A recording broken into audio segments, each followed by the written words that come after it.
ఈ సభ నిర్వహిస్తున్న సైన్స్ పరిశోధనవేత్త రమేష్ గారు, వారి ఫ్యామిలీ, ఈ ఉస్మానియాకు తదితర చాలామంది చాలామంది ఉన్నారు. మనం సైన్స్ని తెలుసుకోకుంటే, ప్రకృతిని తెలుసుకోకుంటే, మనం ఎక్కడున్నామో ఆ విషయం తెలుసుకోకుంటే అనతి కాలంలోనే మనం అంతరించిపోతాం. ఐన్స్టీన్ ఏమంటాడంటే, ఎప్పుడైతే తేనెటీగలు కనపడకుండా వెళ్ళిపోతాయో, ఎప్పుడైతే తేనెటీగలు లేని వాతావరణం ఏర్పడుతుందో ఆ రోజు సమస్త జీవరాశి ఉండదు అని చెప్తాడు ఆయన. మరి తేనెటీగలు అవపడుతున్నాయా? ఈరోజు కనపడట్లేదు. అంటే మహా అయితే మరి ఒక 25 సంవత్సరాలు 35 సంవత్సరాల కంటే మనం అందరం బతకకపోవచ్చు అనే అనుమానం కూడా కొంతమందిలో కదులుతుంది. చాలామంది శాస్త్రవేత్తలు చెప్తున్నారు. నేను కూడా ఇదే పరిస్థితి కొనసాగితే మనం జీవించడం కష్టమవుతుందని నేను భావిస్తున్నాను. మాలాంటి కవులకు ఇదంటే ఏంటండి అని చాలామంది అనుకోవచ్చు. ఇప్పుడే చెప్పాడు, భూగోళం పుట్టుక కోసం రాలిన సురగోళాలెన్నో, ఈ మానవ రూపం కోసము జరిగిన పరిణామాలెన్నో. ఎన్ని పరిణామాలు జరిగితేనో ఈ భూమి ఏర్పడింది. ఇక్కడ ఎక్కడ ముట్టుకున్నా కానీ అసలు అద్భుతమైన ఆ మట్టి వాసన, ఆ మట్టి మీద నడుస్తున్నప్పుడు కలిగే ఆనందం. ఎత్తైన పర్వతం ఎక్కినప్పుడు మీరు బాగా చూడండి, ఎప్పుడు పడిపోతే బాగుంటుందిరా అనిపిస్తూ ఉంటుంది మీకు. ఆ భూమికి ఉన్న ఆకర్షణ, ఆ అటాచ్మెంట్, ఆ ప్రేమ మన కళ్ళ ముందు అవపడుతూ ఉంటుంది. ఈ భూమి మీద అనేక మంది పాటలు రాశారు. ఈ భూగోళం మీద నేలమ్మ నేలమ్మ నేలమ్మ నీకు వేల వేల వందనాలమ్మా, సుద్దాల అశోక్ తేజ రాశాడు. ఎంత చల్లనిదమ్మా ఈ నేల తల్లి, ఎంత చక్కటిదమ్మా నలుగన్నా తల్లి, పచ్చ పచ్చని పట్టు చీరల్ని గట్టింది, పండు టాకుల వంటి రవికల్ని తొడిగింది, కొండ కోనలనేమో కొప్పున ముడిసింది, పొద్దు పొడుపునేమో ముద్దాడబోతుంది. ఎంత చల్లనిదమ్మా ఈ నేల తల్లి, ఎంత చక్కటిదమ్మా ననుగన్నా తల్లి, వాన చల్లుకుని ఒళ్ళు కదిలిందమ్మా. చూడండి అటాచ్మెంట్ ఎంత గొప్పగా ఉంటుందో. వాన చల్లుకుని ఒళ్ళు కదిలిందమ్మా, నల్ల మబ్బుల్లోన నెలలు పడ్డాయమ్మా, ఋతువుకు నువ్వు బాలంతా ఓయమ్మ, రతనాల పంటంతా నీ కడుపు పంటమ్మా. ఎంత చల్లనిదమ్మా ఈ నేల తల్లి, ఎంత చక్కటిదమ్మా ననుగన్నా తల్లి, గింజ గింజకు వెయ్యి గింజల్ని తొడిగావు, తాత ముత్తాతలకు తల్లి నీవైనావు, జన్మ జన్మకు నీవు జన్మనిచ్చినావు, చనిపోతే గుండెల్లో చితివేర్చుకున్నావు. ఎంత చల్లనిదమ్మా ఈ నేల తల్లి, ఎంత చక్కటిదమ్మా ననుగన్నా తల్లి. ఇంత అందమైన ప్రపంచంలో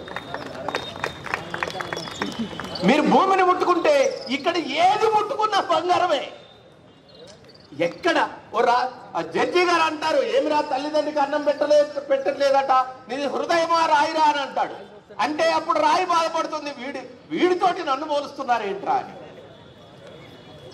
రాయినైతే ఏమిరా నేను, రప్పనైతే ఏమిరా, బండనైతే ఏమిరా నేను, కొండనైతే ఏమిరా, ఏటికెదురుగా నిలిచి జనుల కూటి బాధను పాపినాను, ఇంటికి పునాది రాయై కంటి రెప్పై కాసినాను, నేల కొరిగిన అమరవీరుల స్థూపమైనే వెలిగినాను. రాయినైతే ఏమిరా నేను, రప్పనైతే ఏమిరా.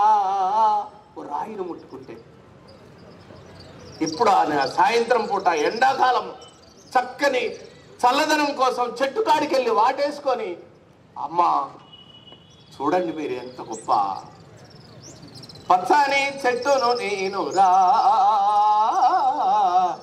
పాలుగారే మనసు నాదిరా, కొమ్మను నేను రెమ్మను నీకు తోడుగా ఉండే అమ్మను, మీ పొలమును దున్నిన నాగలై పంటను మోసిన బండినై, అమ్మమ్మ చేతిలో కవ్వమై, తాతయ్య చేతిలో కర్రనై, అమ్మ పాటతో ఊగిన ఊయలై, ఆ పాడేటి పిల్లన గ్రోవినై, నింగి మప్పుల్ని వానగా మలిసినం, చేను చెలకల్ని నీళ్లతో దడిపినం, చెడ్డగాలి పీల్చి మంచి విడిసినం, మీకు ప్రాణవాయువుల్ని పోసినం, మీరు కనువిందు చేసిన పువ్వులం, మీ కడుపాకలి తీర్చే పండులం, అలసిపోతే నీడనిచ్చినం, చల్లగాలితో ఒళ్ళంతా తడిపినం, ఎగిరే పక్షుల్ని ముద్దాడి పెంచినం, లేడి పిల్లల్ని ఒల్లోన దాసినం, అడవికొచ్చిన మునులను సాధినం, బోధి వృక్షమై బుద్ధుల్ని చేసినం, మీరు కూర్చుంటే కుర్చీ పీటలం, పడుకుంటే పందిరి మంచాలం, మేము కంటికి రెప్పలా కాసినం, మీ ఇంటికి ముందర గడపలం, మీరు రాసుకున్న తెల్ల కాగితం, మీకు తెలివి పెంచినట్టి పుస్తకం, మీ రోగాల నొప్పుల్లో మందులం, మీ రోగాల నొప్పుల్లో మందులం, మిమ్ము కడసారి కాల్చేటి కట్టెలం, పచ్చని చెట్టును నేనురా, పాలుగారే మనసు నాదిరా. ఎంత అద్భుతమైన, ఎక్కడ నా బిడ్డలు దూర ప్రాంతాలకు ఎండాకాలం వస్తే ఇబ్బంది పడతారేమోనని తన గుండెల్లోనే నీటి చెలిమలు పెట్టుకుంది. ఎక్కడ నా బిడ్డలు దూర ప్రాంతాలకు వెళ్తే ఇబ్బంది పడతారేమోనని డీజిల్ పెట్రోల్ అంతా తన గుండెల్లోనే దాచుకుంది. ఎక్కడ నా బిడ్డలు రాత్రిపూట చదువుకోవటానికి ఇబ్బంది పడతారేమోనని బొగ్గు గనులను మొత్తం కూడా తన గుండెల్లో దాచుకున్నది. ఎక్కడ నా బిడ్డలు ఎత్తైన బిల్డింగులు కట్టుకోవాలని ఇనుమునిచ్చింది. ఎక్కడ నా బిడ్డలు అనేక అనేక అనేక లవణాలు ఖనాలను మన లోహాలను మొత్తం కూడా ఇచ్చింది. ఆడవాళ్ళు పొడమికి ఆనవాళ్ళు అంటారు. ఆడవాళ్ళు అందంగా ఉండాలని వాళ్ళకి కావలసిన వెండి బంగారం ఇచ్చింది. జ్ఞానం ఎక్కడి నుంచి వచ్చింది?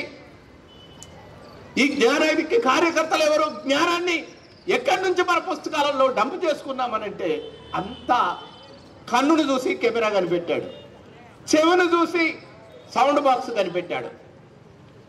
ఆకాశాన గాలుందంట, గాలుల్లోన మేఘాలంట, మేఘాలల్లో నీరుందంట, నీళ్ళల్లోనే నిప్పుందంట. అరే, ఆకాశాన గాలుందంట, గాలుల్లోన మేఘాలంట, మేఘాలల్లో నీరుందంట, నీళ్ళల్లోనే నిప్పుందంట. మెరుపు మెరుపుల మధ్య ఉరుముతున్న ఉరుముందంట. చిత్రాలదో ఏమో లోకం, చాలా చిత్రాలదో ఏమో కాలం. సైంటిస్టులు చేయాల్సిన పని ఏంటంటే, ఇగో వీటిలో ఉన్న పంచభూతాలలో ఉన్న అద్భుతాలను మొత్తం కూడా పసిగట్టడమే విద్యార్థులు, లెక్చరర్లు, ఉపాధ్యాయులు ఈ సమాజంలో ఉన్న వాళ్ళు చేయవలసిన పని. జ్ఞానం ఎలా వచ్చింది? ఎవరు తీసుకొచ్చారు? నేను ఇంత అందమైన బట్టలు కట్టుకోవటానికి కారణం ఎవరు అంటే, ఏలడంత లేని ఓ సాలీడు నేస్తున్నాడు ఎంచక్కంగా తన గూడు, మన కట్టే బట్టకు నేసే నేతకు తాతవాడు, చిన్నవాడు అయిన పనిలో మొనగాడు.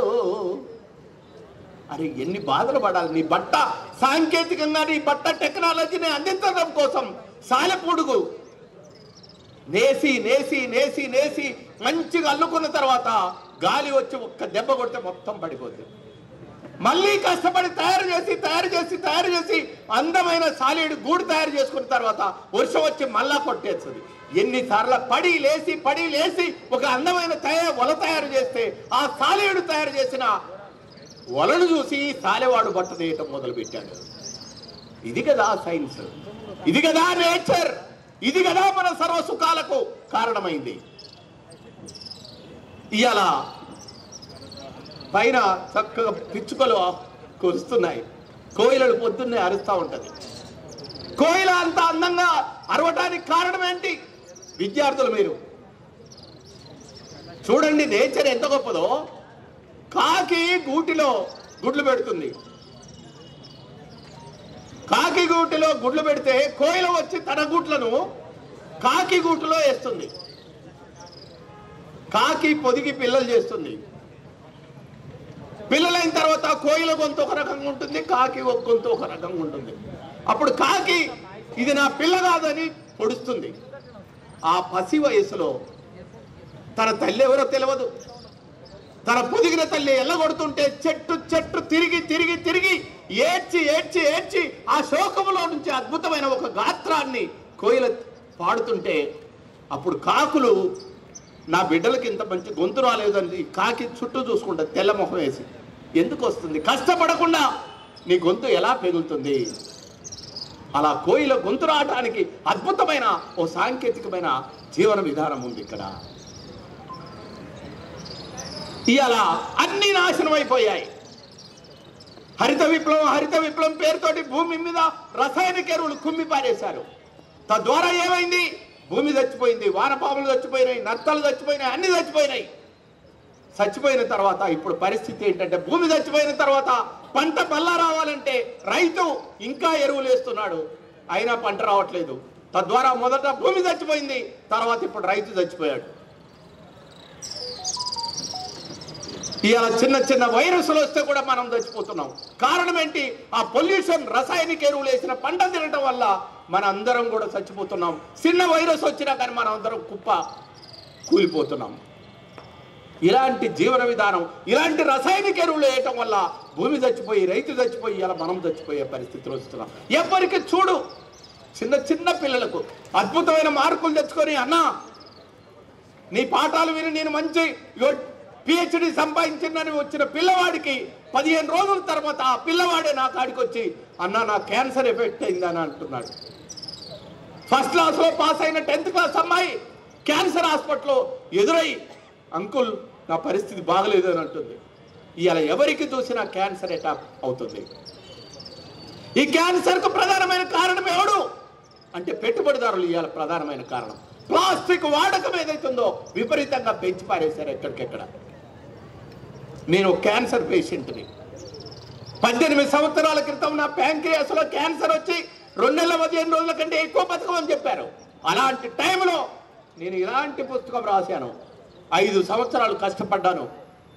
ఎందుకు? ఈ భూమిని రక్షించాలంటే ఏం చేయాలంటే, ఈ ప్రజలను రక్షించాలంటే ఏం చేయాలి, ఈ విద్యార్థులను రక్షించుకోవాలంటే ఏం చేయాలనంటే, రాత్రింపవల్లో 5 సంవత్సరాలు కష్టపడ్డాను. ఓ సముద్రం ఒడ్డున పోయి కూర్చొని, చాలా మంది అంటారు ప్రకృతి ఏమిచ్చింది, నేడిచ్చింది, పండిచ్చిందని. కాదు, ఓ సముద్రం ఒడ్డున 15 రోజులు దీక్షతోటి చూస్తుంటే ఆకాశంలో ఏ రోజైతే నెలవంకబడ్డదో ఆ రోజు సముద్రంలో ఉన్న తాబేలు పిల్లలు ఒక దూరంలో పోయి గుడ్లు పెడుతున్నాయి. ఆశ్చర్యం వేసింది నాకు. నెలవంక పెరుగుతా ఉంది, గుడ్లల్లో పిల్లలు పెరుగుతా ఉన్నాయి, సముద్ర పలలు పెరుగుతా ఉన్నాయి. నిండు పుణ్యం వచ్చేటప్పటికీ గుడ్లల్లో పిల్లలు బయటికి రావాలని చూస్తున్నాయి. నిండు పుణ్యమి రోజు సముద్ర పల గుడ్డు దాకా పోయి కొట్టగానే గుడ్డు పగిలి అలతోటి పాటు బిలబిల తాబేలు పిల్లలు సముద్రంలోకి వచ్చాయి. ఒక వినీలాకాశంలో ఉన్న సందమామ, ఒక సముద్ర పలలు సమస్త జీవరాశికి ఉన్న అటాచ్మెంటే భూమికి, ప్రకృతికి మనకున్న సంబంధము. ఇలాంటి ఒక్కొక్క స్టోరీని రాసుకుంటూ వచ్చి, ఇది ఇంగ్లీష్లో వచ్చింది, హిందీలో వచ్చింది, ఎక్కడ చూసినా ఈ పుస్తకం. ఒకనాడు నేనే కవిగా పాటల పుస్తకాలు అమ్ముకుంటే కూర ఖర్చులు కూడా వచ్చేవి కావు. కానీ ఈ పుస్తకం వచ్చిన తర్వాత నేను మాట్లాడితే 200 మంది దగ్గర మాట్లాడితే 100 పుస్తకాలు అమ్ముడు పోతే 50,000 రూపాయలు నా జేబులకు వస్తున్నాయి. ఈరోజు నన్ను సాత్తున్న పుస్తకం ఏదైతే ఉందో ప్రకృతి, సైన్స్, జీవన విధానం. ఈ పుస్తకాన్ని చదివిన ఒక రైతు 200 ఎకరాలలో పండ్ల తోటలు వేసాడు, రసాయనిక ఎరువు లేకుండా. ఆ పండ్లు నాకు పంపిస్తూ ఉంటారు. రోజు ఆరోగ్యంగా తిని ఆనందంగా ఉంటున్నాను. ఈ పుస్తకం చదివిన ఒక రైతు, మహిళా రైతు, పంటలు మొత్తం కూడా రసాయనిక ఎరువులు వేయకుండా వేసి ఆ బియ్యము, కూరగాయలు, పసుపు నాకు పంపుతూ ఉంటుంది. తద్వారా నేను ఆరోగ్యంగా ఉన్నాను. 2 నెలల 15 రోజుల కంటే ఎక్కువ బతకడన్న జయరాజ్ ఎప్పుడైతే ప్రకృతి విధ్వంసాన్ని అరికడుతూనే రసాయనిక ఎరువు లేకుండా పంటలు వేసే రైతుల్ని ప్రోత్సహించడం వల్ల ఇవాళ నేను 18 సంవత్సరాలు నాకు క్యాన్సర్ లేకుండా పోయింది ఈరోజు. కాబట్టి మనం చాలా జాగ్రత్తగా ఉండాలి. ఈ దేశానికి చాలా మంది అంటారు కానీ బయటి దేశాలకు ఉన్నంత నైతికత కానీ ఈ దేశంలో ఉన్న ప్రజలకు కానీ ఒక క్రమశిక్షణ కానీ ఒక నైతికత కానీ లేదు అని నేను గంటాపదంగా చెప్తాను. ఎందుకు లేదండి అని అంటే చెప్తా వినండి. నాకు దాహం వేసింది, ప్లాస్టిక్ బాటిల్లో నీళ్లు తీసుకొచ్చి ఇస్తారు. ఆ ప్లాస్టిక్ బాటిల్లో నానో టెక్నాలజీ కూడా అందరి ప్లాస్టిక్ అణువులు మొత్తం ఉంటాయి. ఆ అణువులు మొత్తం కూడా నేను తాగిన తర్వాత అవి నా రక్తంలోకి వెళ్ళిపోతాయి, క్యాన్సర్ కారణమవుతుంది. ఎన్నిసార్లు తాగుతాను? ఒక్కసారే తాగుతాను అన్న బాటిల్లో నీళ్లు 4 సార్లు తాగుతాను. 4 సార్లు తాగి నేను ఆ బాటిల్ని 4 సార్లు కింద పడేస్తాను. నేను తాగి పడేసిన బాటిల్ ఎడిపోవాలి. నీళ్ళల్లో వేస్తే నీళ్ళల్లో తేలుతుంది. సముద్రంలోకి వెళ్తే సముద్రం మొత్తం జీవరాశులు మొత్తం కూడా చస్తున్నాయి. కాబట్టి కాస్త జాగ్రత్తగా తాగే నీళ్లను, మనం తాగే నీళ్లను మన ఇంటి నుండి ఒక బాటిల్లో ఇలా తెచ్చుకోగలిగితే బ్రహ్మాండంగా క్యాన్సర్ను నివారించగలుగుతాము. మీ అందరి చేతుల్లో బ్యాగులు ఉన్నాయి. బ్యాగుల్లో ప్లాస్టిక్ బాటిల్ పెట్టుకొని తిరుగుతూ ఉంటారు. ఇలాంటి బాటిల్ ఒకటి 200, 300 అవుతుంది. నీళ్లు నింపుకొని మీరు ఎన్నిసార్లు తాగితే అన్నిసార్లు తాగగలిగితే మీరు ప్లాస్టిక్ను నివారించగలుగుతారు. మీకు వచ్చే నీటి ద్వారా వచ్చే క్యాన్సర్ని నివారించగలుగుతారు. నెంబర్ 2, 1 బాటిల్, తర్వాత 1 ప్లేట్. అన్నం తింటాం, ఆడ పడేస్తాం, ఎటు పోవాలి ఆ ప్లేట్? పెళ్లిళ్ళు పెడతారు, ఫంక్షన్లు పెడతారు, వేల మంది తింటారు, ఆడ పడేస్తారు. అవి తిని ఇవాళ చాలా మంది పశువులు మొత్తం కూడా నాశనం అయిపోవటానికి ప్రధానమైన కారణం నువ్వు తిని పడేసిన ప్లాస్టిక్ పేపర్లు. వాడు ఎంత తెలివి కలవాడంటే కిందనేమో అరిటాకులాగా పేపర్ వేస్తాడు, దానిపైన ప్లాస్టిక్ పొరేస్తాడు. వేడి వేడి అన్నం దాంట్లో పోయంగానే అది ప్లాస్టిక్ కరిగి నీ కడుపులోకి డైరెక్ట్గా వెళ్ళిపోతుంది. ఇమ్మీడియట్లీ నీ క్యాన్సర్ ఎఫెక్ట్ అవుతుంది. మీరందరూ హాస్టల్లో ప్లేట్లలో తింటున్నారు. ఫంక్షన్ మానేయండి. వాడు ప్లాస్టిక్ ప్లేట్లో పెడితే తినబాకండి. లేదు, మీరు తీసుకెళ్ళిన మీరు తీసుకెళ్ళిన స్టీల్ ప్లేట్ కానీ పింగాణి ప్లేట్లో కానీ అన్నం పెట్టుకొని తినండి. అంటే తద్వారా ఏమవుతుంది? ప్లాస్టిక్ బయటపడేవు, ఆవులు చచ్చిపోవు, సముద్రంలోకి వెళితే పాడు కాదు, భూమి రక్షించబడుతుంది, నువ్వు రక్షించబడతావు. Number 3, 1 bag. ఈ బాటిల్ అయితేంది, ఈ ప్లేట్ అయితేంది, బ్యాగులో పెట్టుకోవటానికి ఉపయోగపడుతుంది. నువ్వు బయటికి వెళ్ళినప్పుడు పండ్లు పొలాలు తెచ్చుకునేటప్పుడు, కూరగాయలు తెచ్చుకునేటప్పుడు ఆ బ్యాగులో కనుక వేసుకొని వచ్చినట్టయితే నీ ఇంటికి ప్లాస్టిక్ అనేది రాదు. తద్వారా మనందరం క్యాన్సర్ రహిత సమాజాన్ని ఏర్పాటు చేయొచ్చు, ఓ ప్లాస్టిక్ రహిత సమాజాన్ని ఏర్పాటు చేయొచ్చు. కేవలం 1 బాటిల్, 1 ప్లేట్, 1 బ్యాగ్, 1 బుక్. 24 గంటలు సెల్ ఫోన్లో పడి చస్తా ఉంటాం. సెల్ ఫోన్లో వచ్చే విషయాలు మొత్తం మంచిగానే ఉంటాయి, కానీ అది మెదడు వరకు చేరదు. ఓ పుస్తకాన్ని చదివితే కలిగే ఆనందం, ఆ జ్ఞాపక శక్తి ఓ సెల్ ఫోన్లలో వచ్చే స్టోరీస్ చదివితే ఉండదు. కాబట్టి ఇలాంటి పుస్తకాన్ని మీరు బ్యాగులో పెట్టుకోగలిగితే మీ మనసు బాగులేనప్పుడల్లా ఇలాంటి పుస్తకాలు చదవటం వల్ల మీరు తెలివి కల్ల వాళ్ళు అవుతారు, జ్ఞానాన్ని పంచడం వల్ల అవుతారు. రమేష్ అన్నకు నేను చాలాసార్లు మీ దేశాలు మొత్తం కూడా తిరిగి, ప్రపంచం అంతా తిరిగి చెప్తున్నప్పుడు, అవును మీరు దేవుడు లేడంటున్నారు, మరి ఎవరిని పూజించాలి? మేము భూమిని పూజించండి, చెట్టును పూజించండి, చెట్టుతోటి మంచిగా ఉండండి, ప్రకృతితోటి మంచిగా ఉండండి. ప్రకృతిని అసలు నీకు ఇక్కడ కన్నిచ్చి అక్కడ అందమైన ప్రకృతి ఇచ్చింది నేచర్, ఇక్కడ చెవులు ఇచ్చింది, అక్కడ సప్తస్వరాలు ఇచ్చింది, ఇక్కడ ఆకలి ఇచ్చింది, అక్కడ పనులు ఇచ్చింది. నువ్వు వదిలిన గాలి, చెడ్డ గాలి తను పీల్చుకొని తను మంచి గాలి ఆక్సిజన్ నీకు ఇస్తుంది. నీకు ప్రాణవాయువుని ఇచ్చిన, ప్రాణం పోసిన చెట్టును వరిచి ఎక్కడెక్కడో గుళ్ళు గోపుకల్లా తిరగడి నాశనం అవుతారు. ఎందుకు? ఈ మాత్రం సెన్స్ లేదా? నాకు జ్ఞానమే, నాకు కళ్ళతో చూస్తే జ్ఞానం అవపడుతుంది. ప్రకృతిలో గాలి పీలిస్తే నాకు ఆక్సిజన్ వస్తుంది చెట్టు ద్వారా. చెట్టును ప్రేమించాల్సిన మనిషి ఎక్కడెక్కడో పోతున్నాడు. ఏ అడవికి వెళ్ళి చూసినా నిన్న కళ్ళెమ్మటి నీళ్ళు వస్తాయి. అడవిని కబ్జా చేయాలంటే మొట్టమొదటిసారిగా చేసేది ఏంటంటే అక్కడ గుడి కడతారు. గుడి కట్టి ఆ గుడి చుట్టూ షాపులు పెడతారు. ఆ షాపులలో అనేక వస్తువులు అమ్ముతా ఉంటారు. అక్కడ ప్లాస్టిక్, అడవి మొత్తం ప్లాస్టిక్ ప్లాస్టిక్ ప్లాస్టిక్ అవుతుంది. అడవిలో ఉన్న జంతువులు మొత్తం సర్వనాశనం అయిపోతూ ఉంటుంది. దేవుడు ఈ సమాజాన్ని బాగు చేయడానికి ఉపయోగపడాలి, కానీ ఉంటే ఈ సమాజాన్ని నాశనం చేయడానికి అడవిలో గుడి కట్టడం వల్ల నాశనం అయిపోతుంది. ఈరోజు ఇవాళ దేవాలయాల బడులలో కూడా గుళ్ళు కడుతున్నారు. బడిలో కూడా గుడి కట్టిన తర్వాత ఇంకా పంతులు అయ్యేందుకు, వాళ్ళ జీతాలు ఎందుకు? పంతుల్ని చంపటమే కదా ఆడ. దవాఖాన ముందు గుడి కట్టిన తర్వాత ఇంకా డాక్టర్లు ఎందుకు? చచ్చిపోయినట్టే కదా. కాబట్టి ఇలాంటి ఆలోచనలకు వ్యతిరేకంగా అనేక మంది పనిచేశారు. గౌతమ బుద్ధుడు పనిచేశాడు, బాబాసాహెబ్ అంబేద్కర్ పనిచేశాడు. బాబాసాహెబ్ అంబేద్కర్ తన జీవితంలో ఏ రోజు కూడా గుడికి పోలేదు. మార్క్స్ ఏ రోజు కూడా భౌతికవాది, ఏ రోజు కూడా గుళ్ళ చుట్టూ తిరగలేదు. చరిత్ర మొత్తం చూసుకుంటే భక్తులు ఇట్లాంటి మోసాలు మీ కళ్ళ ముందే ఇక్కడ చూపెట్టారు. ఇలాంటి మోసాలను ఉపయోగించుకొని చాలా మంది చదువురాని అజ్ఞానులు కూడా అందలం ఎక్కి పెద్ద స్థాయిలలో ఉంటున్నారు. అజ్ఞానులై ఉండి కూడా జ్ఞానవంతులమైన మనం ఇలా ఉన్నత స్థాయికి ఎదగలేకపోతున్నాం.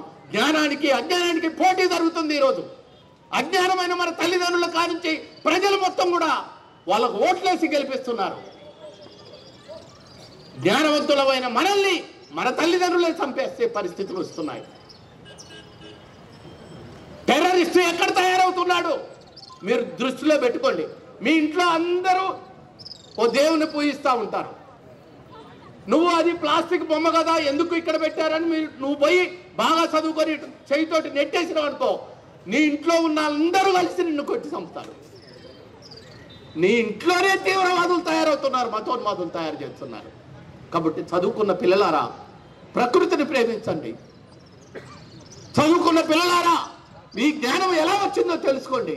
చదువుకున్న పిల్లలారా మార్క్స్, ఎంగిల్స్, బాబాసాహెబ్ అంబేద్కర్, గౌతమ బుద్ధుడు సైంటిస్టులు మొత్తం వాళ్ళ జీవితాలను ఎందుకోసమైతే మన కోసం తృణప్రాయంగా పెట్టిండో ఆలోచించండి.